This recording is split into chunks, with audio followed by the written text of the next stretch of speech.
الله الرحمن الرحيم. باب اللعان. الفصل الأول. عن سهل بن سعد الساعدي رضي الله عنه قال إن عمير العدلاني قال يا رسول الله أرأيت رجلا وزع مع امرأته رجلا يقتله فيقتلونه كيف يفعل؟ فقال رسول الله صلى الله عليه وسلم قد قتل فيك وفي صاحبتك فذهبت بها. قال سهل فتلاعنا في المسجد وأنا مع الناس عند رسول الله صلى الله عليه وسلم. فلما فرغ قال عمير كذبت عليها يا رسول الله إن أمسكتها فطلقها ثلاثا. ثم قال رسول الله صلى الله عليه وسلم انظروا فإن جاءت به أزحم ذات العينين عظيم الحليتين وذلل الساقين فلا أحسب عمير إلا قد صدق عليها، وإن جاءت به حيمر كأنه أحرط فلا أحسب عمير إلا قد كذب عليها. فجاءت به على النعت الذي نعت رسول الله صلى الله عليه وسلم من تصديق عمير فكان بعد ينسب إلى أمه متفق عليه. باب اللعان. یہ باب ہے لعان کے بارے میں. اسباب انفصال نکاح کا بیان چل رہا ہے. اوپر مصنف نے طلاق ثلاثہ کو بیان کیا، پھر ایلا کو بیان کیا، پھر زہار کو بیان کیا. یہاں سے لعان کو بیان فرما رہے ہیں کیونکہ لعان بھی اسباب انفصال نکاح میں سے ہے. لعان میں چونکہ شوہر اپنے آپ سے بچے کے نسب کی بھی نفی کرتا ہے، اس لیے مصنف علیہ الرحمہ نے اس باب میں لعان کی روایتوں کے ساتھ ساتھ ثبوت نسب کی روایتوں کو بھی بیان فرمایا، کیونکہ لعان میں شوہر بچے کے نسب کی اپنے آپ سے نفی کرتا ہے، جس کے لیے حضرات فقہاء کرام باب منعقد کرتے ہیں باب ثبوت النسب. تو اس سے متعلق روایات بھی مصنف نے اس باب کے اندر بیان فرمائی. اور چونکہ لعان کا سبب عورت کا غیر مرد سے تعلقات قائم کرنا ہوتا ہے، کیونکہ شوہر یہ دیکھتا ہے کہ اس کی بیوی دوسرے سے تعلقات قائم کیے ہوئے ہیں، اس کی وجہ سے لعان ہوتا ہے کہ میں نے اپنی بیوی کو زنا کرتے ہوئے دیکھا یا یہ بچہ میرا نہیں ہے. تو چونکہ اس کا تعلق عورت کے غیر مرد سے تعلقات کے اوپر ہے جس سے شوہر کو غیرت آتی ہے، اس لیے مصنف نے اس باب میں غیرت سے متعلق روایات کو بھی بیان فرمایا. تینوں طرح کی روایتوں کو اس باب کے تحت میں مصنف نے بیان کیا. لعان کی روایت، ثبوت نسب کی روایت اور غیرت کی روایتیں، تینوں طرح کی روایتوں کو اس باب کے تحت مصنف علیہ الرحمہ نے بیان فرمایا. لعان لاعن یلاعن ملاعنتا باب مفاعلت سے. بعض حضرات نے لکھا ہے کہ یہ بھی مصدر ہے باب مفاعلت کا. پھر بعض حضرات نے اس کو قیاسی قرار دیا اور اکثر حضرات نے لکھا ہے کہ لعان باب مفاعلت کا مصدر تو ہے لیکن یہ قیاسی نہیں بلکہ محض سماعی ہے. اکثر حضرات نے اس کو سماعی قرار دیا، ورنہ قیاس کا تقاضا یہ ہے کہ لعان باب مفاعلت کا مصدر نہیں ہونا چاہیے. ماخوذ لعنن سے، لعنن کے معنی آتے بشارنا، دور کرنا. اس معاملے کو لعان اس لیے کہا جاتا ہے کیونکہ اس کے اندر لفظ لعنت کا استعمال کیا جاتا ہے. شوہر پانچویں قسم جب کھاتا ہے تو کہتا ہے کہ اس پر اللہ کی لعنت ہو اگر وہ جھوٹا ہے. تو چونکہ اس میں لفظ لعنت کا استعمال ہوتا ہے اس لیے اس کو لعان اس کا نام رکھا گیا. سوال یہ پیدا ہوا کہ اس میں تو غضب کا بھی استعمال ہوتا ہے عورت کی طرف سے. عورت اپنی پانچویں قسم میں کہتی ہے کہ اس پر اللہ کا غضب نازل ہو اگر وہ جھوٹی ہے اور شوہر سچا ہے. تو اس کا جواب یہ دیا گیا کہ بے شک لفظ غضب کا بھی اس کے اندر استعمال ہے، لیکن چونکہ لفظ لعنت کا استعمال شوہر کرتا ہے اور شوہر کی طرف سے جو قسمیں کھائی جاتی ہیں وہ پہلے ہوتی ہیں اور اول کو تقدم حاصل ہوتا ہے، اس لیے اسی اعتبار سے اس معاملے کا نام رکھ دیا گیا کہ لعان ایک دوسرے کو خیر سے دور کرنے کی بددعا دینا، ایک دوسرے کو پھٹکارنا، ایک دوسرے کو جھوٹا قرار دینا، یہ لعان کے معنی۔ اصطلاحی شرح کے اندر لعان کسے کہتے ہیں؟ حنفیہ اور جمہور علماء کے درمیان اختلاف ہے۔ حضرات حنفیہ فرماتے ہیں کہ لعان کہتے ہیں شہادات مؤکدات بالایمان مقرون باللعن۔ گویا کہ حنفیہ کے نزدیک لعان نام ہے شہادتوں کا جو یمین کے ساتھ مؤکد ہوتی ہیں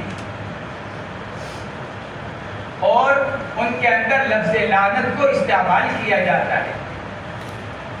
تو گویا کہ لعان کے اندر اصل شہادت ہے۔ فَشَهَادَةُ أَحَدِهِمْ أَرْبَعُ شَهَادَاتٍ بِاللَّهِ، لفظ باللہ ایمان۔ تو حنفیہ فرماتے ہیں کہ لعان نام ہے کس کا؟ شہادات مؤکدات بالایمان مقرونۃ باللعن۔ وہ گواہیاں ان شہادتوں کو کہتے ہیں جو الفاظ معروفہ کے ساتھ زوجین کے درمیان بنی سبب جاری ہوتی ہیں کہ شوہر نے بیوی کے اوپر زنا کی تہمت لگائی ہوئی ہے۔ حضرات جمہور علماء کے نزدیک لعان نام ہے قسموں کا، حنفیہ کے نزدیک لعان نام ہے شہادت کا، گواہی کا۔ جمہور علماء کے نزدیک لعان نام ہے قسم کا۔ فرماتے ہیں ایمان مؤکدات بالشہادات، حنفیہ کہتے تھے شہادات مؤکدات بالایمان، جمہور فرماتے ہیں ایمان مؤکدات بالشہادات۔ گویا کہ ان کے نزدیک لعان کی اصل قسم ہے، حنفیہ کے نزدیک لعان کی اصل گواہی ہے۔ اس کے اوپر تفصیل آگے آئے گی، جہاں روایت آئی ہے کہ کن کن میاں بیوی کے درمیان میں لعان قائم ہو سکتا ہے، کیونکہ نتیجہ یہ نکلے گا کہ اگر شوہر مسلمان ہو اور بیوی یہودیہ یا نصرانیہ ہو تو کیا دونوں کے درمیان میں لعان ہو سکتا ہے؟ حنفیہ انکار کرتے ہیں، جمہور علماء اس کو ثابت کرتے ہیں۔ مصنف علیہ رحمہ روایت آگے نقل کریں گے۔ بہرحال یہ تو لعان کے اصطلاحی معنی ہیں۔ پھر اس میں اختلاف ہے کہ لعان سے نفس لعان سے فرقت ہو جائے گی میاں بیوی کے درمیان یا قضائے قاضی ضروری ہے۔ ایک آدمی نے اپنی بیوی کو اوپر زنا کا الزام لگایا، گواہ موجود نہیں ہے، اس لیے کہ اگر آدمی کے پاس گواہ موجود ہے پھر تو بات دوسری ہو جائے گی، گواہ موجود نہیں تو پھر لعان کا حکم ہے۔ لعان ہو گیا، لعان ہو جانے کے بعد نفس لعان سے زوجین کے درمیان تفریق ہو جائے گی یا لعان کے بعد قاضی فیصلہ کرے گا تو تفریق ہوگی۔ حضرات حنفیہ یہ فرماتے ہیں کہ نفس لعان سے تفریق نہیں ہوتی، قضائے قاضی شرط ہے۔ قاضی جب فیصلہ کرے گا لعان کے بعد جب جا کر زوجین کے درمیان میں تفریق ہوگی، اور اگر قاضی تفریق نہیں کرتا یا شوہر خود سے طلاق نہیں دیتا تو نفس لعان سے تفریق نہیں ہوتی۔ یہ حضرات حنفیہ فرماتے ہیں۔ حضرات جمہور علماء یہ فرماتے ہیں کہ نفس لعان سے زوجین کے درمیان تفریق ہو جائے گی، نفس لعان سے۔ پھر حضرت امام شافعی ان میں سے یوں فرماتے ہیں کہ شوہر کے لعان کے بعد تفریق ہو جائے گی، اور امام احمد، امام مالک، حنفیہ میں سے امام زفر یہ حضرات یہ فرماتے ہیں کہ نہیں، زوجین کے لعان کے بعد تفریق ہوگی۔ گویا کہ سب سے پہلے تفریق امام شافعی کے مذہب پر، شوہر نے 5 قسمیں کھائیں، امام شافعی کے نزدیک تفریق ہو گئی۔ امام احمد، امام مالک، امام ظفر کے نزدیک جب عورت 5 قسمیں کھا لے گی اب تفریق ہوگی۔ حنفیہ فرماتے ہیں تفریق کب ہوگی؟ قسموں کے بعد جب قاضی فیصلہ کرے گا۔ یہ حضرات حنفیہ فرماتے ہیں۔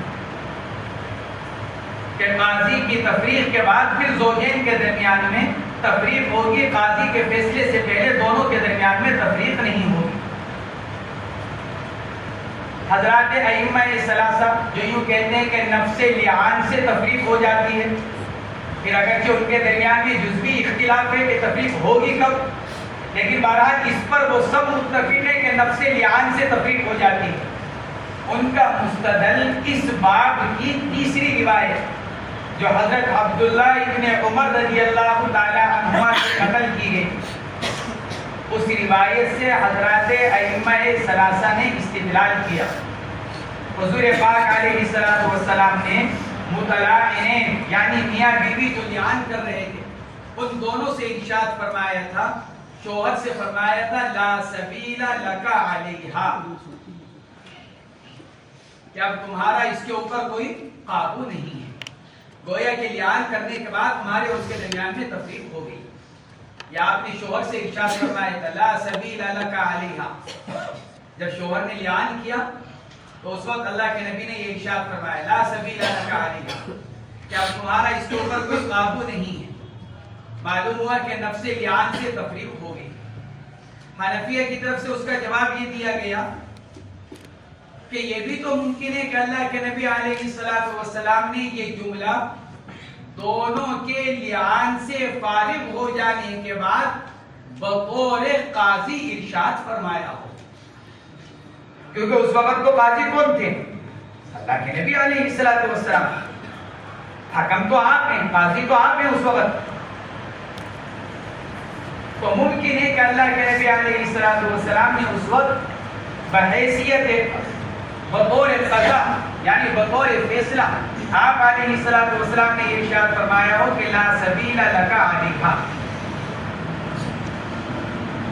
نیز حنفیہ یہ فرماتے ہیں جب شوہر نے اپنی بیوی کے ساتھ لعان کیا یعنی اس کے اوپر زنا کا الزام لگایا، پھر اس کے بعد یہ قسمیں بھی کھا لی کہ میں اپنے دعوے میں سچا ہوں، تو اب اس کے اوپر دو باتوں میں سے ایک بات لازم، امساک بالمعروف یا تصریح بالاحسان۔ امساک بالمعروف تو فوت ہو چکا ہے زنا کا الزام اور لعان کرنے کی وجہ سے، اگر اس کو امساک بالمعروف یعنی حقوق کی ادائیگی کے ساتھ بیوی کو اپنے نکاح میں رکھنا، اگر یہ اس کے لیے مقصود ہوتا تو بیوی پر زنا کا الزام ہی کیوں لگاتا، بیوی کے ساتھ لعان ہی کیوں کرتا؟ چنانچہ امساک بالمعروف تو اس سے فوت ہو چکا ہے، اب تو اس کے حق میں ایک دوسری بات باقی بچتی ہے، وہ کیا؟ تصریح بالاحسان یعنی خوبصورتی کے ساتھ بیوی کو اپنے سے علیحدہ کر دینا۔ اب اگر یہ لعان کے بعد نہیں کر رہا ہے تو پھر قاضی اس کے قائم مقام بنے گا، یعنی قاضی دونوں کے درمیان بھی فیصلہ کرے گا، اور جب تک اس کی طرف سے تصریح بالاحسان نہیں پایا جائے گا، اب چاہے وہ تصریح بالاحسان اس کی اپنی طرف سے ہو اور چاہے تصریح بالاحسان اس کا نائب بن کر قاضی کی طرف سے ہو، اس وقت تک میاں بیوی کے درمیان میں تفریق لازم نہیں آئے گی۔ حنفیہ استدلال کرتے ہیں باب کی اس پہلی روایت سے، حضرت عویمر عجلانی رضی اللہ تعالی عنہ کا یہ واقعہ، اپنی بیوی سے لعان کیا، لعان سے فارغ ہو جانے کے بعد فطلقها ثلاثا، عویمر عجلانی نے اپنی اہلیہ محترمہ کو 3 طلاق دی۔ اس روایت کے اندر تو کچھ نہیں ہے، لیکن دیگر کتابوں کے اندر، بخاری کے اندر، ابو داؤد شریف کے اندر، ابو داؤد شریف کے الفاظ ہیں فطلقها ثلاثا فانفذه رسول اللہ صلی اللہ علیہ وسلم۔ عویمر عجلانی نے اپنی بیوی کو 3 طلاق دی اور اللہ کے نبی نے ان تینوں طلاقوں کو نافذ فرمایا۔ حنفیہ یہ فرماتے ہیں بقول آپ کے اگر نفس لعان سے تفریق ہو رہی ہے تو عویمر عجلانی کو طلاق دینے کی کیوں ضرورت پیش آئی؟ اور چلو ہم آپ کی اس بات کو تسلیم کر لیں کہ عویمر عجلانی کو مسئلہ معلوم نہیں تھا، کیونکہ جمہور نے اس کا جواب یہی دیا، عویمر عجلانی کو یہ معلوم نہیں تھا کہ نفس لیان سے تفریق ہو جاتی ہے، اس لیے انہوں نے کیا کیا؟ بعد میں طلاق دی۔ حنفیہ کہتے ہیں چلو عویمر عجلانی کو معلوم نہیں تھا، ابو داؤد شریف کی روایت کے الفاظ ہے فَأَنْفَذَهُ رسول اللہ، اگر نفس لیان سے تفریق ہو رہی تھی تو عویمر عجلانی کے طلاق دینے پر اللہ کے نبی ان کی طلاق کو نافذ کرنے کے بجائے یہ ارشاد فرماتے کہ عویمر طلاق دینے کی ضرورت نہیں ہے، تم دونوں کے درمیان تو ویسی تفریق ہو چکی ہے۔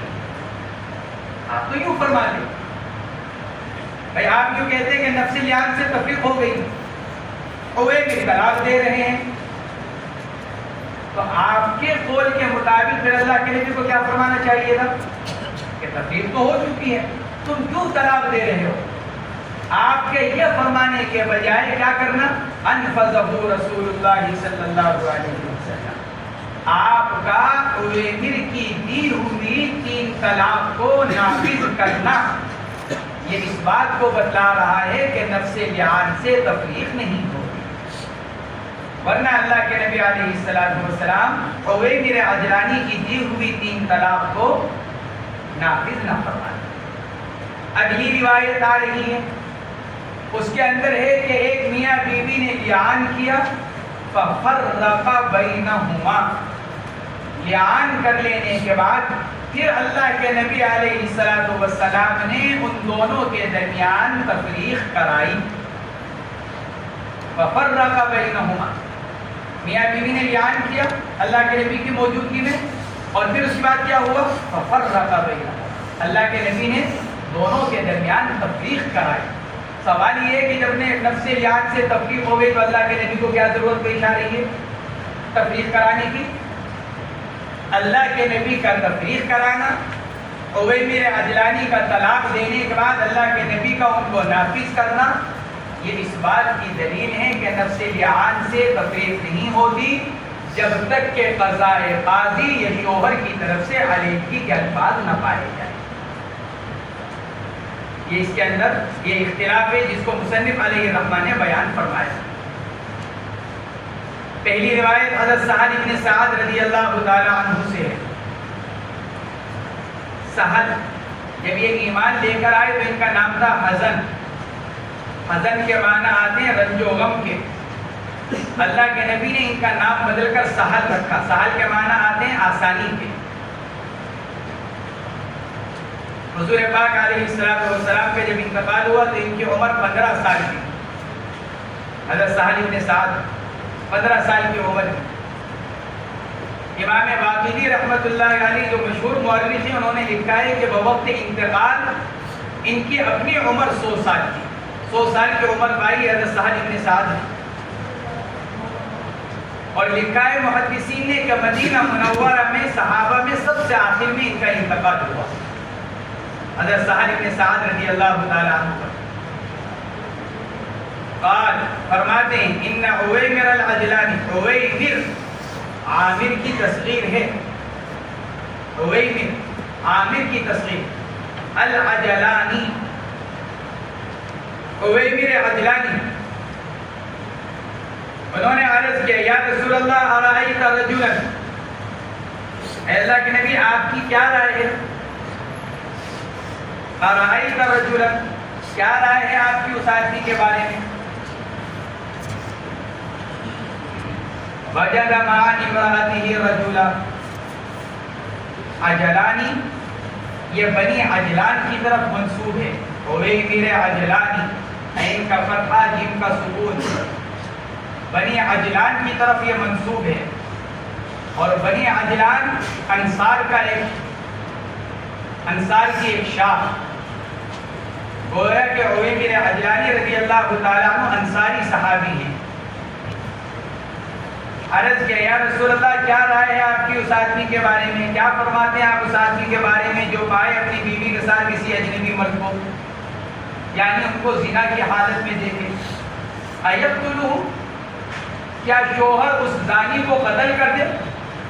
ایقتلہ فیقتلونہ، اگر شوہر اس کو غصے میں آ کر غیرت میں آ کر اگر اس زانی کو قتل کر دے فیقتلونہ، تو اس مقتول کے ورثہ اس کو قتل کر دیں گے قصاص میں؟ بعض نسخوں کے اندر ہے فتقتلونہ، خطاب کا صیغہ، آپ قتل کریں گے پھر، کیونکہ قصاص دلوایا جائے گا پھر. ام کیف یفعل، اب اگر یہ نہیں کر سکتا تو کیا کرے؟ اپنی جان بچانے کے لیے اگر اس کو چھوڑے، کیونکہ اگر اس کو قتل کرے گا تو پھر خود مارا جائے گا. اب اگر اس کو قتل نہیں کر سکتا تو کیا کرے؟ ام کیف یفعل، یا وہ کیا کرے؟ یہاں ایک مسئلہ آیا پھر، اگر واقعاتاً ایسی نوبت آ جائے شوہر نے بیوی کو زنا کرتے ہوئے دیکھا اور غصے میں اور غیرت میں آ کر قتل کر دیا تو کیا حکم ہے؟ علامہ شامی علیہ الرحمہ نے تفسیر کرتے ہوئے لکھا باب التعزیر کے اندر، اگر بیوی کی موافقت سے اگر زنا ہو رہا ہے، بعض مرتبہ زبردستی ہو جاتا ہے، بعض مرتبہ بیوی کی موافقت، اگر بیوی کی موافقت کے ساتھ زنا اور پھر شوہر نے ان کو قتل کر دیا تو اس میں حکم یہ ہے کہ اگر شوہر اپنی بات کو بینہ سے ثابت کر دے کہ یہ دونوں واقعاتاً زنا میں مشغول تھے، اس بات کو کیسے ثابت کر دے؟ بینہ سے. بینہ ہے 4 گواہ زنا کے، اگر اس کو ثابت کر دے تو فرماتے ہیں ان کا خون معاف ہو جائے گا، پھر شوہر سے قصاص نہیں لیا جائے گا. لیکن اگر شوہر بینہ سے ان کے زنا کو ثابت نہ کر سکے تو پھر شوہر سے قصاص دلوایا جائے گا. اور اگر بیوی کی مرضی کے بغیر کوئی اس سے زنا کر رہا ہے تو پھر بیوی کا قتل کرنا کسی حال میں بھی شوہر کے لیے جائز نہیں. زانی کے بارے میں تو پھر وہی بات آئی، اگر بینہ سے ثابت کر دیا تو فدمہ حدر، اس کا خون معاف، لیکن اگر بینہ سے ثابت نہیں کر سکا تو پھر قصاص دلوایا جائے گا. اسی کو عرض کیا انہوں نے ایقتلوہ فیقتلونہ، اگر وہ زانی کو قتل کر دے تو لوگ اس کو قتل کریں گے قصاص میں. ام کیف یفعل، فقال رسول اللہ صلی اللہ علیہ وسلم، آپ نے ارشاد فرمایا قد انزل فیک وفی صاحبتی، ارے بھائی تمہاری اور تمہاری بیوی کے بارے میں تو حکم نازل کر دیا گیا. اس سے یہ معلوم ہو رہا ہے کہ حضرت حویمر عجلانی رضی اللہ تعالی عنہ کے واقعے میں آیات کا نزول ہوا، والذین یرمون ازواجہم ولم یکن لهم شہداء الا انفسهم فشہادۃ احدہم اربع شہادات باللہ، یہ جو لعان کی آیات ہیں اس سے یہ معلوم ہو رہا ہے کہ ان کے بارے میں یہ آیات نازل ہوئی. لیکن اسی بات میں آگے آ رہا ہے حضرت ہلال ابن امیہ رضی اللہ تعالیٰ عنہ کا واقعہ، ان کی روایت، اس سے معلوم ہوتا ہے کہ آیات لعان کا نزول حضرت ہلال ابن امیہ رضی اللہ تعالیٰ عنہ کے واقعے میں ہوا. بعض حضرات نے تو دونوں میں تطبیق یہ تھی کہ دونوں کے واقعے کے بعد نزول ہوا، ان کا بھی واقعہ ہو گیا ان کا بھی ہو گیا، اس کے بعد جا کر آیات لعان کا نزول ہوا. بعض حضرات نے تو یہ جواب دیا. حافظ ابن حجر رحمۃ اللہ علیہ نے تقریباً یہی لکھا، لیکن انہوں نے تھوڑی سی تفصیل لکھی، اور تفصیل انہوں نے یہ لکھی حضرت حویمر عجلانی ان کی بیوی کے ساتھ یہ واقعہ پیش آیا زنا کاری کا. یہ اپنے چچازاد بھائی حضرت عاصم کے پاس پہنچے. عاصم ان کے قبیلے کے بڑے لوگوں میں سے تھے، ذمہ دار لوگوں میں سے تھے، اور بیوی کے رشتہ دار بھی تھے. بعض روایات کے مطابق ان کی بیوی حضرت عاصم کی بھتیجی تھی، بھائی کی بیٹی. ان سے جا کر اپنا واقعہ نہیں بلکہ یوں کہا کہ آپ ذرا اللہ کے نبی کے پاس جا کر ایک مسئلہ معلوم کریں، اگر کوئی شوہر اپنی بیوی کو کسی اجنبی مرد کے ساتھ زنا میں مشغول دیکھے تو کیا ہوگا؟ حضرت عاصم چلے گئے، اللہ کے نبی کے پاس پہنچے، جا کر مسئلہ معلوم کیا کہ اگر ایسا ہو جائے، اللہ کے نبی علیہ السلام نے اس بات کو ناگوار سمجھا۔ ارے بھائی فرضی سوال کر رہے ہو، ایسا بےہودہ سوال، فحش سوال، جب واقعہ نہیں ہوا تو کیا ضرورت پیش آ رہی ہے؟ حضرت عاصم کے اوپر اس کا بڑا زور پڑا، اللہ کے نبی علیہ السلام کو ناگواری ہوئی میرے سوال کرنے سے۔ واپس آئے، ان سے آگے کا عربی تم نے اللہ کے نبی کو مجھ سے ناراض کر دیا، کیا ضرورت پیش آئی تھی تمہیں میرے سے مسئلہ معلوم کروانے کی؟ انہوں نے کہا کہ نہیں، میں اللہ کے نبی کی ناراضگی کو دور کرتا ہوں، کیونکہ واقعہ ہو چکا تھا، یہ کوئی فرضی واقعہ نہیں تھا، فرضی سوال۔ عویمر عجلانی کے ساتھ ان کے اہلیہ کا یہ واقعہ ہو چکا تھا، اور چونکہ کوئی ان کو مسئلہ معلوم نہیں تھا، اس لیے خود جانے کے بجائے ان کو بھیجا تھا مسئلہ معلوم کرنے کے لیے، اور اس لیے بھی بھیجا تھا تاکہ وہ بیوی کے گھر کے بڑے ہیں، اللہ کے نبی جو ان کو مسئلہ بتلائیں گے تو میرے لیے سہولت ہو جائے گی اپنی بیوی کے بارے میں فیصلہ کرنے۔ جب حضرت عویمر کو یہ بات پتہ چلی تو عویمر عجلانی اللہ کے نبی کی خدمت کرتا اور جا کر پھر اپنا واقعہ بتلایا کہ اللہ کے نبی یہ کوئی فرضی بات نہیں ہے، یہ حقیقت میں ہو چکا ہے۔ حافظ ابن حجر رحمۃ اللہ علیہ لکھتے ہیں، پہلے تو عاصم گئے، اللہ کے نبی سے سوال کیا، اللہ کے نبی نے ناگواری ظاہر فرمائی، وہ واپس آ گئے۔ اس کے بعد جب عویمر گئے تو درمیان کا جو وقت ہے ان کے آنے کے اور عویمر کے اللہ کے نبی کی خدمت میں پہنچنے کے، اس درمیان میں ہلال بن امیہ کا واقعہ ہو گیا، اور ہلال بن امیہ کا واقعہ ہو جانے کے بعد آیات نازل ہو گئی۔ پھر عویمر عجلانی پہنچے تو اللہ کے نبی علیہ السلام نے فرمایا قد انزل فیک وفی صاحبک، اس لیے حافظ وغیرہ نے یہ دونوں کے درمیان میں تطبیق کی، اور بعض حضرات کی رائے یہی ہے کہ نہیں، ان آیات لعان کا نزول حضرت ہلال بن امیہ رضی اللہ تعالیٰ عنہ کے واقعے میں ہوا۔ مسلم شریف کی روایت میں اس کی صراحت ہے، حضرت ہلال بن امیہ کے بارے میں لکھا ہے وَهُوَ أَوَّلُ رَجُلٍ لَعَنَ فِي الْإِسْلَامِ، حضرت ہلال بن امیہ کے بارے میں ہے اول رجل لعن فی الاسلام، ہلال بن امیہ سب سے پہلے وہ آدمی ہے جنہوں نے اسلام کے اندر اپنی بیوی سے لعان کیا۔ اس لیے اکثر محدثین نے یہی لکھا ہے کہ لعان کی آیات کا نزول حضرت ہلال بن امیہ رضی اللہ تعالی عنہ کے واقعے کے اندر ہوا۔ چنانچہ اس سے بھی یہ معلوم ہو رہا ہے قد انزل فیک وفی صاحبک، ارے بھائی پہلے ہی نازل ہوا ہوا ہے تمہارے بارے میں حکم، انزل نازل کیا جا چکا ہے تمہارے بارے میں اور تمہاری بیوی کے بارے میں، فَاذْهَبْ فَأْتِ بِهَا، جاؤ اپنی بیوی کو لے کر آؤ۔ قال سہل فطلعنا فی المسجد، حضرت عویمر عجلانی گئے، اہلیہ کو لے کر آئے، حضرت سہل بن سعد کہتے ہیں ان دونوں نے لعان کیا مسجد نبوی میں، جمعے کا دن تھا، عصر کے بعد کا وقت تھا، جمعے کے دن عصر کے بعد مسجد نبوی میں یہ لعان کا معاملہ پیش آیا۔ وَأَنَا مَعَ النَّاسِ، سہل بن سعد کہتے ہیں میں خود بھی لوگوں کے ساتھ اس موقع پر موجود تھا۔ وَأَنَا مَعَ النَّاسِ عِنْدَ رسول اللہ صلی اللہ علیہ وسلم، میں لوگوں کے ساتھ اللہ کے نبی علیہ السلام کے پاس موجود تھا۔ حضرت عویمر عجلانی کی اہلیہ محترمہ کا نام خولہ لکھا ہے علماء نے، عویمر عجلانی کی اہلیہ کا نام خولہ۔ فلما فرغا، جب یہ دونوں حضرات لعان سے فارغ ہو گئے، قال عویمر نے عرض کیا کذبت علیہا یا رسول اللہ ان امسکتها، اے اللہ کے نبی اگر اب بھی میں اس کو اپنی نکاح میں روک کر رکھوں، اس کا مطلب تو یہ ہوا کہ میں اپنے الزام میں جھوٹا ہوں۔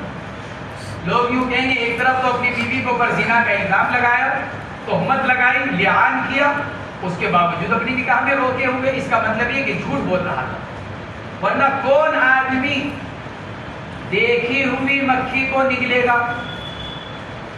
یہ نگلتا ہے کوئی؟ چائے کی پیالی میں مکھی نظر آ رہی ہے، کون پیتا ہے؟ دیکھنے کے بعد کوئی مکھی کو نہیں نگلتا۔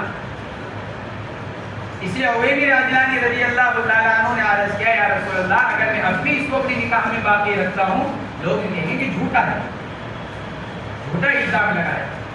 فطلقها ثلاثا، عویمر عجلانی نے اہلیہ محترمہ کو 3 طلاق دی۔ جب یہ واقعہ ہو گیا ثم قال رسول اللہ صلی اللہ علیہ وسلم انظروا، آپ نے صحابہ کرام سے فرمایا انظروا اے انتظروا، انتظار کرو، دیکھو بیوی حمل سے ہوگی، دیکھو اس کے یہاں بچہ کیسا پیدا ہوتا ہے، اس کی مشابہت عویمر کے ساتھ ہے یا اس کی مشابہت زانی کے ساتھ ہے۔ انظروا اے انتظروا فإن جاءت به أسحم أدعج العينين عظيم الأليتين خدلج الساقين، اگر عورت بچہ لاتی ہے جو حمل جھیرا ہے اسحم سخما سے، سخما کے معنی آتے رنگ کا انتہائی کالا ہونا، اگر کالے رنگ کا ادعج العینین، ادعج دعجہ سے، ادعج دعجہ یا دعج، دعج کے معنی آتے ہیں یہ آنکھ کی جو پتلی ہے اندر حلقہ یہ اندر بیچ میں کالا ہے اور چاروں طرف سفید، تو لکھا ہے کہ دعج کے معنی آتے ہیں اندر کی پتلی کا انتہائی کالا ہونا۔ بعض لوگوں کا رنگ ہلکا ہوتا ہے کالا، بعض کا بھورا ہوتا ہے، بعض کی نیلی ہوتی ہیں، اکثر کی کالی ہوتی ہے لیکن کالی کے اندر بھی فرق ہوتا ہے۔ آپ نے فرمایا ادعج العینین، آنکھیں کیا ہو انتہائی گہری کالی، رنگ بھی کالا، آنکھ کی پتلی بھی کالی، خالص عظیم الالیتین، سرین ذرا بھاری ہو بچے کے، الیہ یہ حصہ کہلاتا ہے کمر کے نیچے کا حصہ، سرین جس کو کہتے ہیں، عظیم الالیتین، الیتین تسنیہ الیتن کا، خدلج الساقین، خدلج، امام نووی اور دیگر بعض حضرات یہ فرماتے ہیں کہ یہ خدلج خا کا فتحہ اور دال کا سکون، خدلج، امام نووی تو فرماتے ہیں خدلج، خا کا فتحہ دال کا سکون لام کا فتحہ تخفیف کے ساتھ خدلج۔ حافظ ابن حجر رحمۃ اللہ علیہ فرماتے ہیں خا دال دونوں کا فتحہ اور لام پر تشدید، خدلج۔ بعض حضرات فرماتے ہیں خا کا فتحہ اور دال کا کسرہ، حافظ فرماتے ہیں دال کا فتحہ، بعض حضرات فرماتے ہیں دال کا کسرہ، تینوں طرح اس کو پڑھا گیا، معنی ایک ہی ہے، بھری ہوئی پنڈلیوں والا، خدلج الساقین یا خدلج الساقین ای ممتلئ الساقین، پنڈلیاں کیا ہوں؟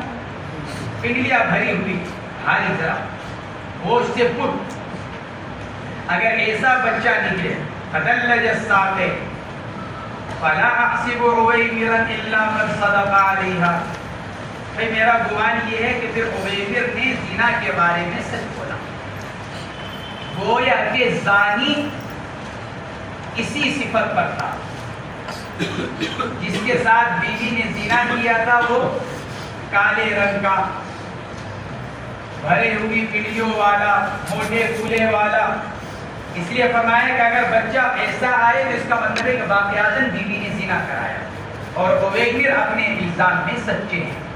وَإِنْ جَاءَتْ بِهِ رُحَيْمِرٌ، رحیمر احمر کی تصدیق، اور اگر بچہ ذرا سرخ سا ہے، لال لال سرخ سفید، رحیمر احمر کی تصدیق، كَأَنَّهُ وَحَارَةٌ، وَحَارَہ ایک جانور،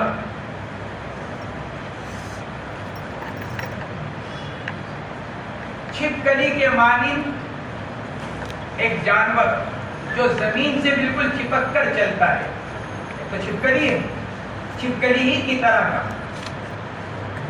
چھوٹا سا زمین سے چپک کر چلنے والا جانور. یہ تشبیہ اس وقت دی جاتی ہے جب کسی کے ٹھگنے قد کو بیان کرنا، چھوٹا قد.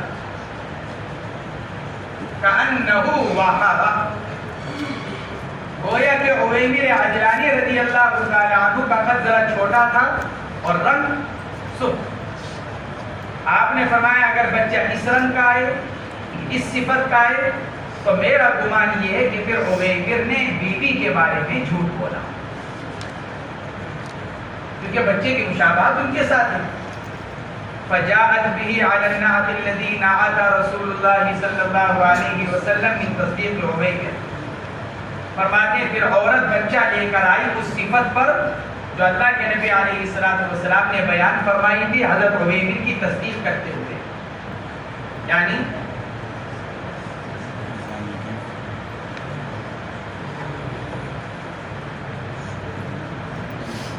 پہلی جو صفات بیان کی تھی بچے کے بارے میں، ازہم اراج العینین اور عظیم الالیدین خدل الساقین، گویا کہ عورت کے ہاں بچہ زانی کی مشابہت پر پیدا ہوا اور عویمر رضی اللہ تعالی عنہ کی تصدیق ہو گئی کہ وہ اپنے الزام میں سچے. آگے حضرت ہلال کا بھی واقعہ آ رہا ہے، اس میں بھی انہوں نے اپنی بیوی پر زنا کا الزام لگایا تھا. اللہ کے نبی نے اس وقت بھی ارشاد فرمایا تھا کہ دیکھو بچہ کیسا پیدا ہوتا ہے. وہاں پر بھی بچہ زانی کے مشابہت پر پیدا ہوا. گویا کہ اللہ نے اپنے دونوں جلیل القدر صحابی کی سچائی کو بیان کیا. یہ مشابہت کوئی شرعی دلیل نہیں، سمجھے، مشابہت شرعی دلیل نہیں ہے. اسی لیے اللہ کے نبی نے بعد میں رجم نہیں کیا کہ بھائی چونکہ بچہ زانی کے چہرے پر، زانی کی شکل و صورت پر ہے، لہٰذا عورت کو رجم کر دیا جائے، زنا ثابت ہو گیا. شریعت کے حکم کا مدار تو بینہ پر ہی ہے، لیکن یہ تو ایک بس ظاہری مشابہت. تو یہ ظاہری مشابہت کوئی شرعی دلیل نہیں، ہاں ایک علامت ہے بس، جس سے کیا ہو سکتی ہے، ایک طرح کا دل کا اطمینان حاصل ہو سکتا ہے. چنانچہ عویمر کو بھی اطمینان ہو گیا، ہلال ابن امیہ کو بھی اطمینان ہو گیا، اور تمام لوگوں کو بھی پتہ چل گیا کہ یہ دونوں حضرات اپنے الزام میں جھوٹے نہیں. اس لیے اللہ رب العزت نے ان دونوں کی گویا کے بچوں کے ذریعے سے ایک طرح سے تصدیق فرما دی کہ یہ اپنے دعوے کے اندر سچے ہیں. اسی کو فرمایا علی النعت الذی نعت رسول اللہ صلی اللہ علیہ وسلم من تصدیق عویمر فکان بعد ینسب الی امہ. فرماتے ہیں کہ وہ بچہ بعد میں منسوب کیا جاتا تھا کس کی طرف؟ ماں کی طرف، کیونکہ اب اس صورت میں بچے کا نسب ماں سے، کیونکہ باپ تو انکار کر رہا ہے کہ میرا ہے ہی نہیں، لہذا بچے کا نسب ماں سے چلے گا. وعن ابن عمر رضي الله عنهما أن النبي صلى الله عليه وسلم لاعن بين رجل وامرأته فاستقى من ولده ففرق بينهما والحق الولد بالمرأة متفق عليه.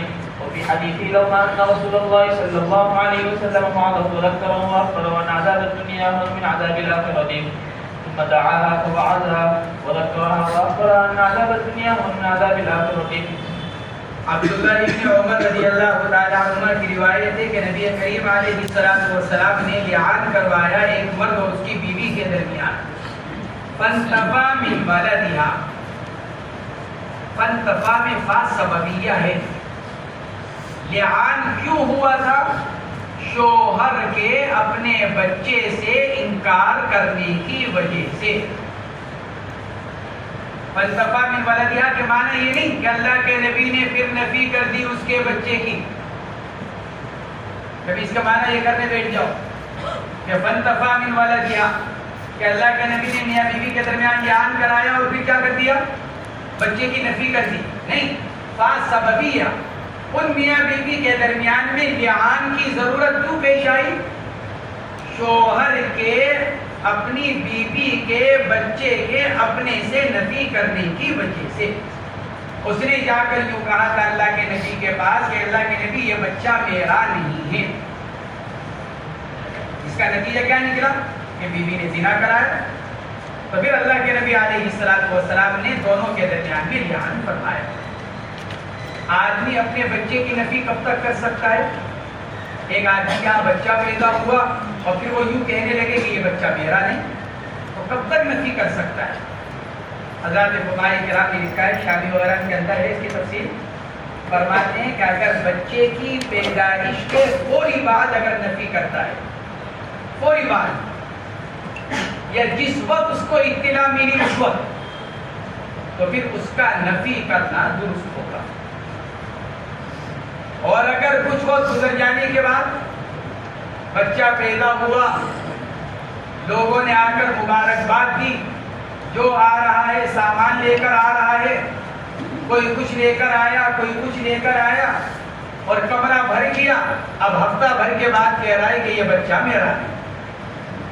فقہاء فرماتے ہیں اس کی انکار کا نفی کا کوئی اعتبار نہیں.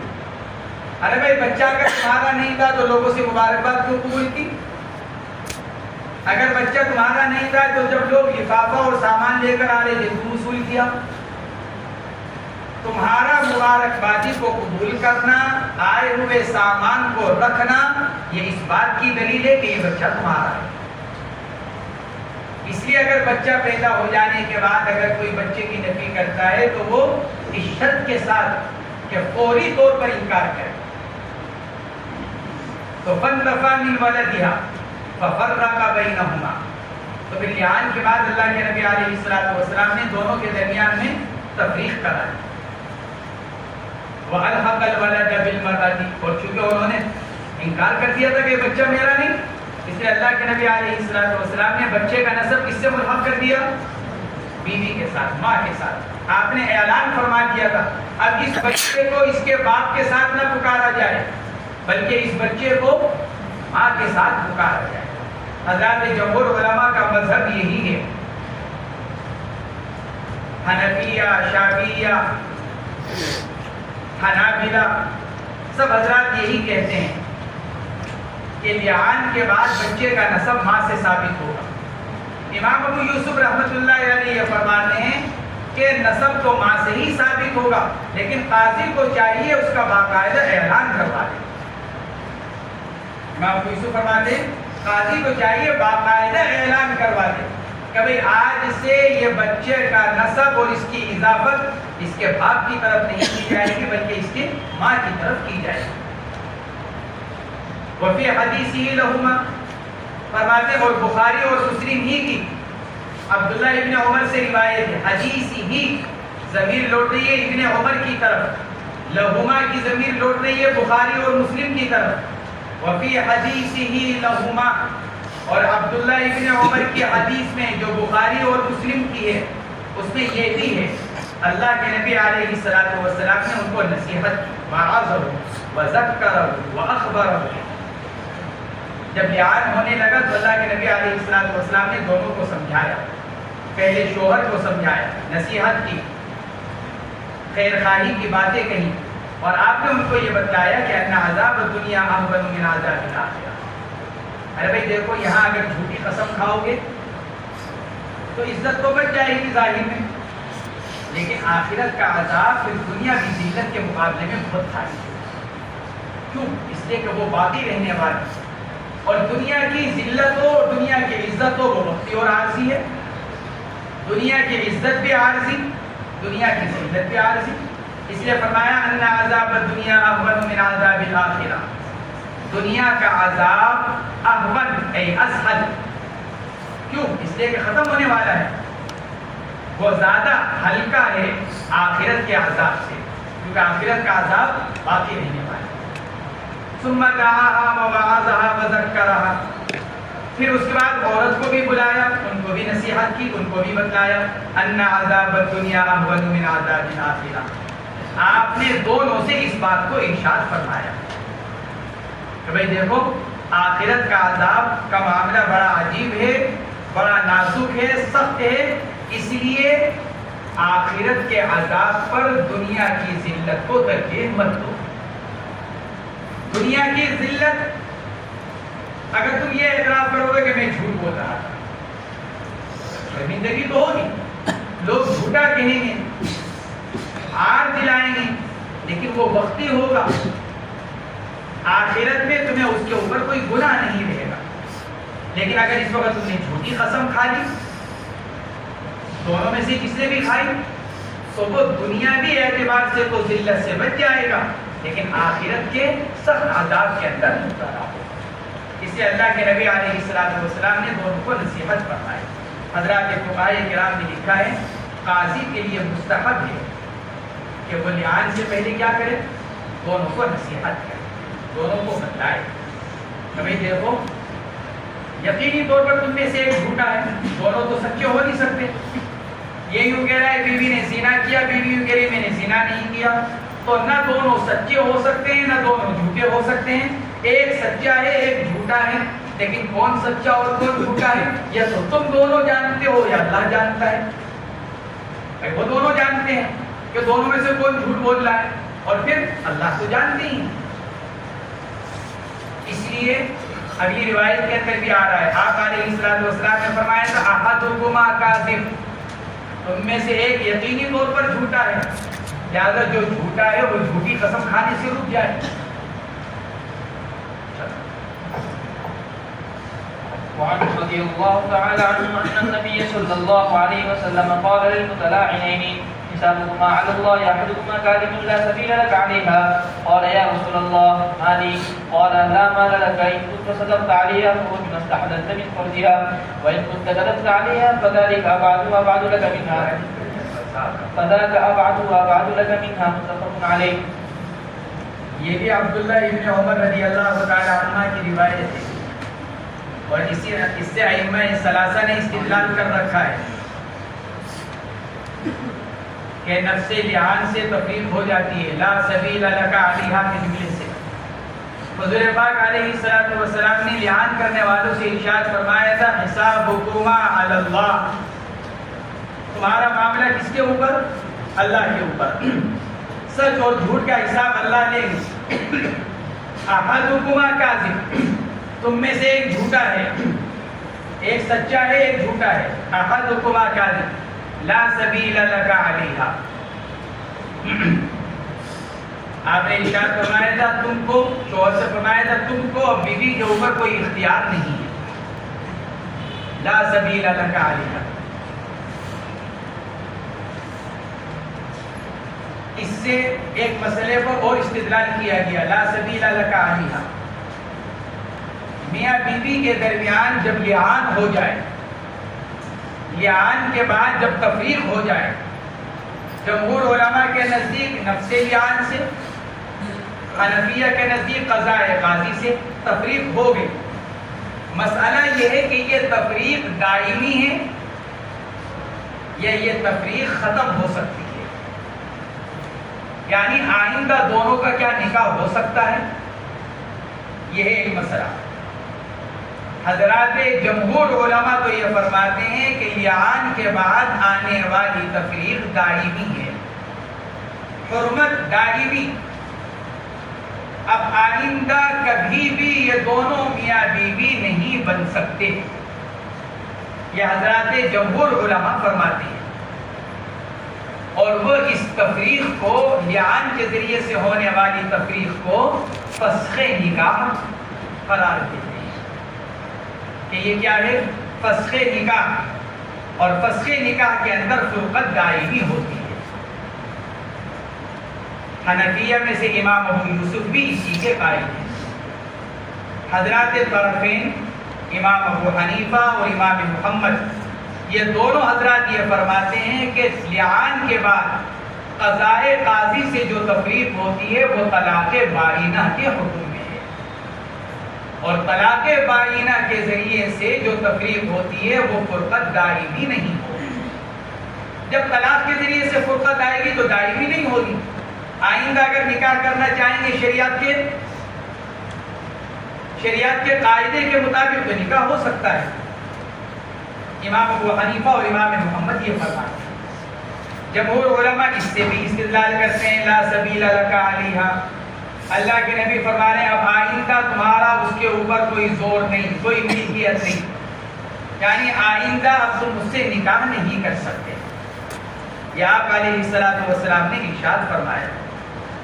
نیز دارقطنی کی بھی روایت ہے، اللہ کے نبی علیہ السلام نے فرمایا تھا المتلاعنان اذا تفرقا لا یجتمعان ابدا، لعان کرنے والے میاں بیوی کے درمیان جب تفریق ہو جائے، المتلاعنان اذا تفرقا، لعان کرنے والے مرد عورت کے درمیان جب تفریق ہو جائے، لا یجتمعان ابدا، اب کبھی بھی وہ دونوں جمع نہیں ہو سکتے۔ یہ امام دارقطنی رحمۃ اللہ علیہ نے روایت نقل کی۔ جمہور علماء نے ان روایات سے استدلال کیا۔ حنفیہ کی طرف سے جواب یہ دیا گیا کہ یہ روایت المتلاعنان اذا تفرقا لا یجتمعان ابدا یہ محمول ہے لعان کے وقت کے اوپر، جس وقت لعان کیا جا رہا ہے اور جب تک وہ دونوں اپنے لعان پر قائم ہیں اس وقت تک وہ دونوں کا نکاح دوبارہ نہیں ہو سکتا۔ لیکن اگر دونوں کے درمیان لعان ختم ہو جائے، اور لعان ختم ہونے کی صورت کیا ہے؟ شوہر بعد میں یہ اقرار کرنے لگے کہ میں نے جھوٹ بولا، میں نے جو بیوی پر الزام لگایا تھا وہ کیا تھا؟ جھوٹا۔ جب شوہر نے یہ اقرار کر لیا کہ میں اپنے الزام میں جھوٹا ہوں تو لعان ختم ہو گیا، کیونکہ لعان ہوتا ہی اس وقت ہے جب یہ معلوم نہ ہو کہ کون سچا کون جھوٹا، کیونکہ اگر یہ معلوم ہو جائے کون سچا کون جھوٹا تو شریعت کا حکم دوسرا، اگر یہ معلوم ہو جائے کہ بیوی جھوٹی ہے اس نے زنا کیا ہے تو اس کے اوپر حد زنا، اور اگر یہ معلوم ہو گیا کہ شوہر جھوٹا الزام لگا رہا ہے تو اس کے اوپر حد قذف، تو مسئلہ دوسرا۔ لعان ہوتا ہی جب کیا ہو؟ جب یہ معلوم نہ ہو کہ کون جھوٹا کون سچا، اور جب بعد میں شوہر نے یہ اقرار کر لیا کہ میں جھوٹ بول رہا تھا تو کیا ہو گیا؟ لعان ختم۔ جب لعان ختم تو پھر اب یہ دونوں دوبارہ جمع ہو سکتے ہیں۔ اور حدیث میں جو یہ فرمایا جا رہا ہے لا یجتمعان ابدا، وہ کس وقت پر محمول ہے؟ جب یہ دونوں اپنے اپنے لعان پر قائم ہو۔ لعان ہو گیا، تفریق ہو گئی، عورت اپنے ماں باپ کے گھر چلی گئی، سال 6 مہینے گزر گیا، لیکن اب بھی شوہر یہی کہہ رہا ہے نہیں جی میں اپنے الزام میں سچا تھا، بیوی نے زنا کرایا تھا، بیوی یوں کہہ رہی شوہر جھوٹا ہے میں نے کوئی زنا وغیرہ نہیں کرایا، تو چونکہ دونوں اپنے لعان پر قائم ہیں لہذا دونوں کا نکاح نہیں ہو سکتا۔ ہاں جب یہ لعان ختم ہو جائے گا تو دونوں کا دوبارہ نکاح ہو سکتا ہے۔ حنفیہ فرماتے ہیں یہ جو روایات ہیں یہ اسی وقت پر محمول ہیں جب تک یہ دونوں اپنے لعان کے اوپر قائم ہیں۔ تو اس روایت سے اس لفظ سے ایک مسئلہ یہ بھی نکلتا ہے لا سبیل لک علیہا کہ لعان کے بعد واقع ہونے والی فرقت طلاق قرار پائے گی یا فسخ نکاح؟ جمہور کے نزدیک فسخ نکاح، حنفیہ کے نزدیک طلاق۔ پھر اس کا نتیجہ کیا نکلے گا کہ کیا دوبارہ دونوں کا نکاح ہو سکتا ہے؟ جمہور علماء کہتے ہیں فسخ نکاح ہے لہذا دوبارہ نکاح نہیں ہو سکتا۔ حنفیہ فرماتے ہیں اگر ان کا لعان باقی ہے پھر تو نکاح نہیں ہو سکتا، لیکن اگر ان کا لعان ختم ہو گیا، اور لعان ختم ہونے کی بس ایک ہی صورت ہے، وہ کیا؟ شوہر اپنے الزام سے رجوع کر لے، اس لیے کہ اگر عورت اپنے الزام سے رجوع کرے گی پھر تو حد، اور وہ ہے رجم۔ پھر کہاں نکاح ہوگا جب رجم ہو گیا؟ جب بیچاری دنیا سے چلی گئی تو کہاں نکاح ہوگا؟ اس لیے ایک ہی صورت ہے لعان ختم ہونے کی، اور وہ کیا ہے؟ شوہر اپنے الزام سے رجوع کرے۔ تو لا سبیل لک علیہا قال یا رسول اللہ مالی، جب آپ نے یہ ارشاد فرمایا تو شوہر نے عرض کیا یا رسول اللہ میں نے تو مہر میں بڑی رقم دے رکھی ہے، مالی میرے مال کا کیا ہوگا جو میں نے مہر دے رکھا ہے؟ قال لا مال لک، آپ نے ارشاد فرمایا اب تجھے کچھ نہیں ملے گا اس سے واپس۔ ان کنت صدقت علیہا فہو بما استحللت من فرجہا، اگر تم پہلے اس سے جماع کر چکے ہو تو چونکہ وہ تمہاری مدخولہ ہے اور مدخولہ پورے مہر کی حقدار ہوتی ہے، یہ ارشاد فرمایا ان کنت صدقت علیہ، اگر تم سچ بول رہے ہو، یعنی واقعاتاً تمہاری بیوی نے زنا کرایا تو جب بھی وہ تمہاری کیا ہے مدخولہ، اور مدخولہ پورے مہر کی حقدار، فہو بمستحلت من فرجها وان کنت کذبت علیہ، اور اگر تم جھوٹے ہو، کیونکہ تمہیں معلوم ہے کہ تم سچے ہو کہ جھوٹے، اگر تم جھوٹ بول رہے ہو تو بھائی جب سچ بولنے کی صورت میں تمہیں مہر واپس نہیں مل رہا ہے تو جھوٹ بولنے کی صورت میں کیسے مل جائے گا؟ یہ فرمایا وَإِن كُنْتَ كَذَبْتَ عَلَيْهَا فَذَاكَ أَبْعَدُ وَأَبْعَدُ لَكَ مِنْهَا، تکرار تاکید کے لیے، اور اگر تم عورت پر جھوٹ بول رہے ہو، الزام جھوٹا ہے، فَذَاكَ أَبْعَدُ، پھر تو مال کا ملنا بہت بڑی بات ہے جھوٹ ہونے کی وجہ سے، وَأَبْعَدُ لَكَ مِنْهَا، یہ تاکید کے لیے، تکرار تاکید کے لیے، اور وہ مال تمہارے سے بہت دور۔ اب اگر عورت مدخولہ ہے پھر تو برا مہر ملے گا، اور اگر عورت غیر مدخولہ ہے، ابھی نکاح ہوا تھا، دونوں کے درمیان خلوت نہیں ہوئی اور نوبت آ گئی لیان کی، تو کیا عورت مہر کی حقدار ہوگی اس صورت میں نصف مہر کی؟ جمہور علماء فرماتے ہیں ہاں ہوگی، جمہور علماء کے نزدیک عورت نصف مہر کی حقدار ہوگی۔ بعض حضرات فرماتے ہیں اس وقت بھی پورے مہر کی حقدار ہوگی، اس لیے کہ یہاں تفریق کی وجہ شوہر کا الزام ہے، یہاں عورت کی طرف سے تفریق نہیں آ رہی، یہ تو شوہر الزام لگا رہا ہے اس کے اوپر زانیہ ہونے کا، اس لیے لیان کرنا پڑ رہا ہے، لیان کی وجہ سے فرقت ہو رہی ہے۔ ابن شہاب زہری رحمۃ اللہ علیہ سے نقل کیا گیا، وہ فرماتے تھے کہ اس صورت میں عورت کو بالکل مہر نہیں ملے گا، لیکن جمہور علماء نصف مہر کے قائل ہیں۔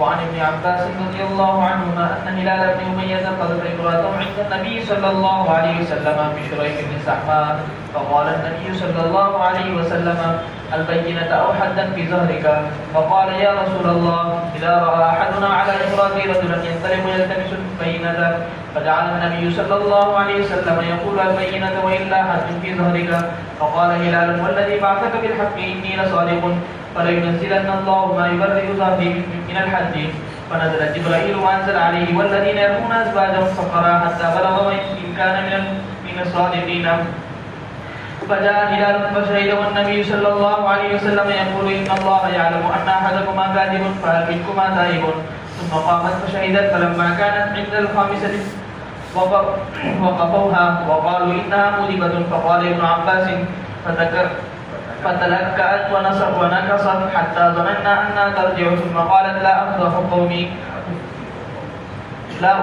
قومي سائر اليوم، فمضت، وقال النبي صلى الله عليه وسلم أبصرها فإن جاء به أكحل العينين سابغ اليدين خدلت الساقين، فهو لشريك بن سحماء، فجاءت به كذلك، فقال النبي صلى الله عليه وسلم لولا ما مضى من كتاب الله لكان لي ولها شأن رواه البخاري۔ حضرت عبداللہ ابن عباس رضی اللہ تعالی عنہ کی روایت ہے جس میں ہلال ابن امیہ رضی اللہ تعالی عنہ کا واقعہ بیان کیا۔ ہلال ابن امیہ نے تہمت لگائی تھی اپنی بیوی پر، حضور پاک علیہ السلام کے پاس شریک ابن سحمہ کے ذریعے سے۔ شریک صحابی ہیں، سحمہ ان کی والدہ کا نام ہے، سحمہ والد کا نام نہیں، سحمہ والدہ کا نام ہے، والد کا نام تھا عبدہ ابن مغیث، ان کے والد کا نام۔ غزوہ احد میں حضرت شریک شامل تھے حضور پاک علیہ السلام کے ساتھ، اپنے والد محترم کے ساتھ۔ بعض حضرات نے لکھا ہے کہ یہ حضرت برا ابن مالک رضی اللہ تعالی عنہ کے ماں شریک بھائی ہیں۔ برا ابن مالک، باپ تو دونوں کے الگ الگ ہیں، اس لیے شریک ابن عبدہ اور برا ابن مالک، والد تو الگ ہوئے لیکن ماں دونوں کی ایک ہے، ماں شریک بھائی ہیں حضرت برا ابن مالک کے۔ حضرت ابوبکر صدیق رضی اللہ تعالی عنہ نے اپنے دور خلافت میں ان کو اپنا قاصد بنا کر بھیجا تھا حضرت خالد بن الولید رضی اللہ تعالی عنہ کے پاس، جب حضرت خالد بن الولید رضی اللہ تعالیٰ عنہ لشکر لے کر یمامہ گئے ہوئے تھے تو حضرت ابوبکر صدیق رضی اللہ تعالیٰ عنہ کو اپنا کوئی پیغام بھیجنے کی ضرورت پیش آئی حضرت خالد کے پاس. تو پیغامبر بنا کر کس کو بھیجا تھا؟ انہیں کو حضرت شریک ابن سہمہ رضی اللہ تعالیٰ عنہ کو. تو انہوں نے الزام لگایا، تہمت لگائی اپنی بیوی پر شریک ابن سہمہ کے ساتھ. حضور پاک علیہ الصلوۃ والسلام نے ارشاد فرمایا البینۃ او حدا فی ظہرک، نسب کے ساتھ البینۃ ای اقیم البینہ، ارے بھائی کوئی گواہ پیش کرو، او حدا فی ظہرک ای تحد حدا فی ظہرک، یا پھر تمہارے اوپر حد جاری کی جائے گی، حد قذف، زنا کا الزام لگانے کی. یہ ارشاد فرمایا اللہ کے نبی. فقال یا رسول اللہ اذا رأى احدنا على امرأته رجلا، عرض کیا یا رسول اللہ کیا ہم میں سے اگر کوئی آدمی اپنی بیوی کو کسی آدمی کے ساتھ دیکھے تو کیا پہلے جا کر گواہوں کو تلاش کر لائے؟ ينطلق يلتمس البینہ، یہ سوال کیا اللہ کے نبی، کیا ایسے موقع پر آدمی کو اس کا خیال رہے گا کہ وہ جائے اور پہلے 4 آدمیوں کو پکڑ کر لے کر آئے اور دکھلائے پہلے اپنی بیوی کا یہ ہاتھ؟ فجعل النبی صلی اللہ علیہ وسلم یقول البینہ والا حد فی ظہر. آپ اس کی بات کے جواب میں بھی یہی ارشاد فرماتے رہے یہ تو گواہ لاؤ، تم نے اپنی بیوی پر الزام لگایا ہے زنا کا، ورنہ تمہارے اوپر حد جاری ہو. فقال ہلال والذی بعثک بالحق انی لصادق. حضرت ہلال بن امیہ نے عرض کیا یا رسول اللہ جس ذات عالی نے آپ کو حق کے ساتھ دین حق کے ساتھ بھیجا ہے وہ جانتا ہے کہ میں اپنی بات میں سچا ہوں، اللہ جانتے ہیں. فَلَيُنْزِلَنَّ اللَّهُ مَا يُبَرِّئُ ظَهْرِي مِنَ الْحَدِّ، ضرور بھی ضرور اللہ نازل فرمائیں گے وہ جو میری پیٹھ کو حد سے بری کر دے گا. میرے اوپر حد نہیں لگے گی کیونکہ میں سچا ہوں، اللہ جانتے ہیں. فنزل جبرائیل، چنانچہ اس کے بعد حضرت جبرائیل تشریف لائے. وانزل علیہ، اور پھر آپ علیہ السلام کے اوپر یہ آیات شریفہ نازل ہوئی. اس کے اندر اس کی صراحت ہو گئی کہ آیات کا نزول حضرت ہلال بن امیہ رضی اللہ تعالیٰ عنہ کے واقعے میں ہوا. والذین یرمون ازواجہم، یہ پوری آیات شریفہ حتی بلغ ان کان من الصادقین. فجاء ہلال، ہلال آئے، فشہیدہ ای لاعنا. اس سے بھی کس کی تعریف ہوتی ہے؟ حنفیہ. حنفیہ کیا کہتے ہیں؟ لعان نام ہے کس کا؟ گواہیوں کا. روایت کے الفاظ ہیں فشہیدہ. محدثین اس کی تفسیر کرتے ہوئے لکھتے ہیں فشہیدہ ای لاعنا. اگر لعان کی اصل یمین ہوتی تو آتا فحلفا، جیسا کہ جمہور علماء فرماتے ہیں، لیکن عبداللہ ابن عباس فرماتے ہیں فشہیدہ ای لاعنا. حضرت ہلال ابن امیہ نے لعان کیا. والنبی صلی اللہ علیہ وسلم یقول، اور آپ علیہ السلام یہ فرما رہے تھے ان اللہ یعلم ان احدکما کاذب. آپ ان سے یہ فرما رہے تھے دیکھو بھائی اللہ جانتا ہے تم میں سے ایک جھوٹا ہے. یا آپ ان دونوں سے فرما رہے تھے فہل منکما تائب، تو جو تم میں سے جھوٹا ہے کیا وہ توبہ کرے گا؟ یا آپ نے ارشاد فرمایا. یہ آپ نے کب فرمایا؟ ان احدکما کاذب فہل منکما تائب، یہ آپ نے کب فرمایا؟ بعض حضرات تو یہ فرماتے ہیں کہ یہ اللہ کے نبی نے ان کے لعان کرنے سے پہلے فرمایا. لعان شروع کرنے سے پہلے آپ نے ان دونوں سے کہا ان احدکما کاذب فہل منکما تائب. بعض حضرات تو یہ فرماتے ہیں، لیکن اکثر محدثین یہ فرماتے ہیں کہ اللہ کے نبی نے یہ ارشاد لعان سے فراغت کے بعد فرمایا. میاں بیوی ہلال ابن امیہ اور ان کی بیوی جب لعان سے فارغ ہو گئے پھر اللہ کے نبی علیہ السلام نے یہ فرمایا.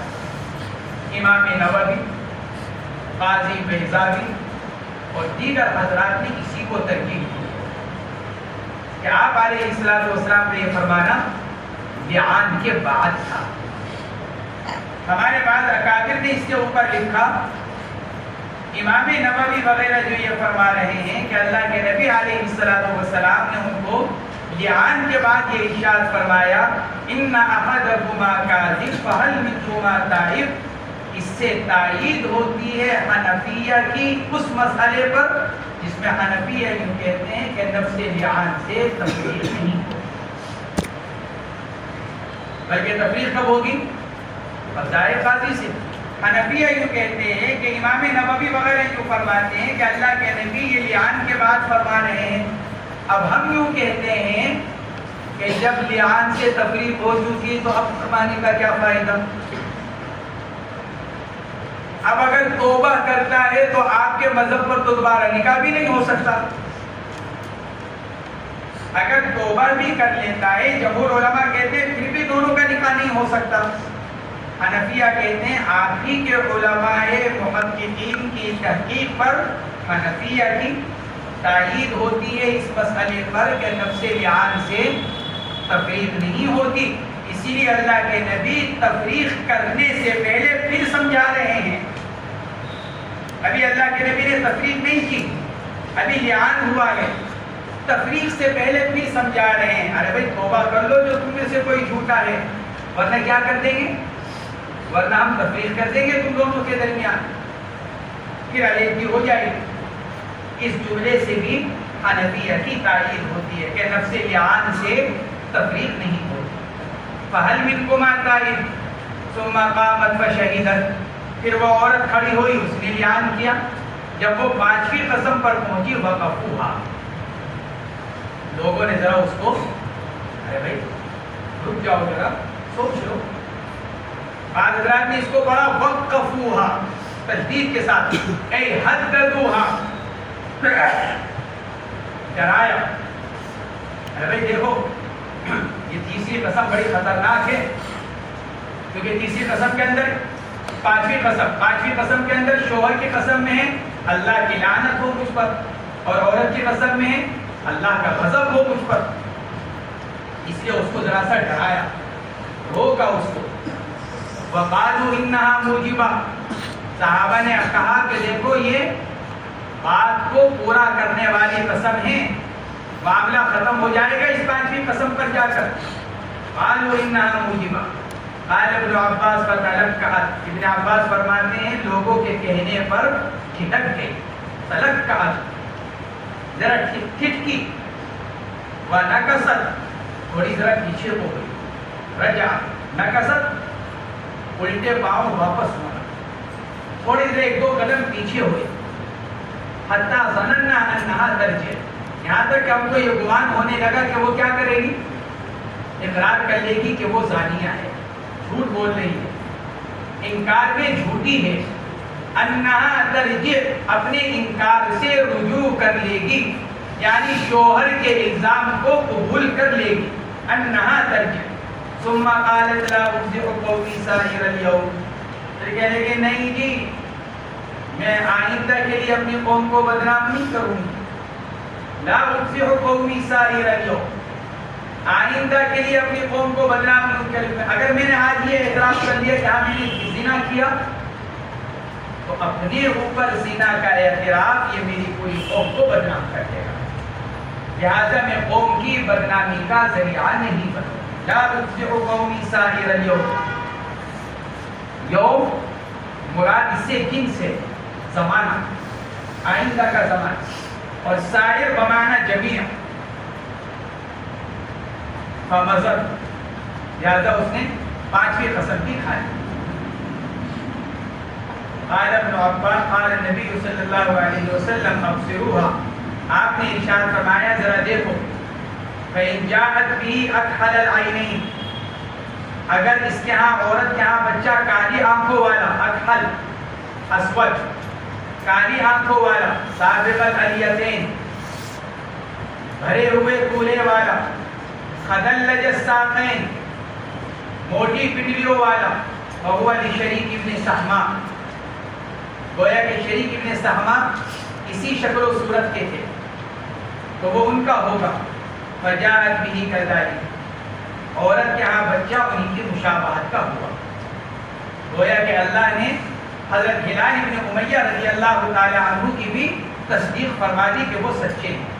فقال النبی صلی اللہ علیہ وسلم لولا ما مضى من کتاب اللہ، اگر نہ گزر چکا ہوتا، نہ آ چکا ہوتا اللہ کی کتاب کا فیصلہ. کون سا؟ لعان کا. شوہر اگر بیوی کے اوپر زنا کا الزام لگائے اور 4 گواہ موجود نہ ہو اور عورت زنا کا اقرار نہ کرے تو حکم کیا ہے؟ لعان. اگر یہ اللہ کا فیصلہ نہ ہوتا تو چونکہ ایک طرح سے تصدیق ہو گئی ہے اس کی زانیہ ہونے کی، فَهُوَ لِي وَلَهَا شَاهِدٌ، پھر میں اس کے ساتھ بڑا سخت معاملہ کرتا. لیکن چونکہ اللہ نے ایسی صورت میں لعان کا حکم دے رکھا ہے اس لیے بس ہم نے اسی پر اکتفا کر لیا، ورنہ بچے کا ظاہر یہ بتلا رہا ہے کہ عورت کیا ہے؟ جھوٹی اور زانیہ ہے. اگر اللہ کا فیصلہ نہ ہوتا فَهُوَ لِي وَلَهَا شَاهِدٌ، پھر میں اس کے ساتھ کیا کرتا؟ اس کے ساتھ میرا معاملہ بڑا سخت ہوتا. شأن میں تنکیر، دھمکانے کے لیے، تفخیم، تحویل، ڈرانا دھمکانا، زور ڈالنا. لکان لی ولہا شان، یعنی پھر میں اس کے ساتھ وہ معاملہ کرتا جو دیکھنے والوں کے لیے عبرت بن جاتا. یہ اس کا مطلب لکان لی ولہا شان، پھر میں اس کے ساتھ وہ معاملہ کرتا کہ دیکھنے والوں کے لیے اور سننے والوں کے لیے ایک عبرت بن جاتا. کہ کیوں؟ ایک تو اس لیے کہ زنا کیا، دوسرے اس لیے کہ اللہ کا نام لے کر جھوٹی قسمیں کھائیں. اس وجہ سے میں اس کے ساتھ سخت معاملہ کرتا. لیکن چونکہ اللہ کی طرف سے فیصلہ ہوا ہے لولا ما مضى من کتاب اللہ، یعنی لعان کی وجہ سے حد کا ختم ہو جانا، چونکہ یہ اللہ کی طرف سے حکم نازل ہوا ہے اس لیے میں اس کو چھوڑ رہا ہوں. یہ آپ علیہ السلام نے ارشاد فرمایا.